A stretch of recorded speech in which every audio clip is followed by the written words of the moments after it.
ভালোবাসা। ভালোবাসা কাকে বলে জানেন?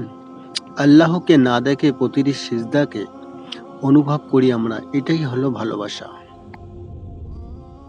ইয়া রব, আমি ছাড়া আপনার অনেক বান্দা আছে, কিন্তু আপনি ছাড়া আমার কেউ নেই।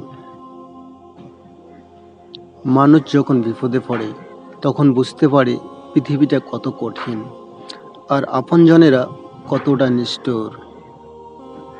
প্রকৃত পরিবার স্ত্রীর সৌন্দর্য আর স্বামীর সম্পদ নয়। প্রকৃত পরিবার গড়ে ওঠে এমন মা বাবা দ্বারা যার লক্ষ্য থাকে ঘরকে আল্লাহর জিকির পূর্ণ করে তুলবে, এবং বাবা দ্বারা যার লক্ষ্য থাকে সন্তানকে তাওহীদের অনুসারী বানাবে। ভালোবাসা মানে শুধু দেহের বা রূপের আকর্ষণ নয়। ভালোবাসা মানে সম্মান, শ্রদ্ধা, বিশ্বাস ও ভরসা। কারো পছন্দ হওয়াটা অনেক সহজ, কিন্তু কারো পছন্দ হয়ে থাকাটা অনেক কঠিন। সবটা বলে দিতে নেই, গুরুত্ব কমে যায়। বিষের চেয়েও বেশি বিষাক্ত হয় একটা মানুষের মিথ্যা অভিনয়।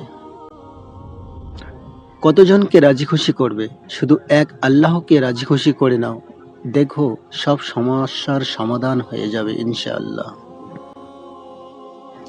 ভালোবাসি কথাটা এখন খুব পুরনো শব্দ, সবাই বলে, কিন্তু কথাটার অর্থ সবাই বুঝতে পারে না। তাকে বেছে নাও যে তোমাকে জান্নাতে নিয়ে যাবে। যাকে কখনো পাবো না আমরা তাকেই ভালোবেসে ফেলি। একজন নারী যদি বেপরদায় চলে তবে 4 জন পুরুষকে দোজখে নিয়ে যাবে। 1 নম্বরে বাবা, 2 নম্বরে বড় ভাই, 3 নম্বরে স্বামী, 4 নম্বরে ছেলে।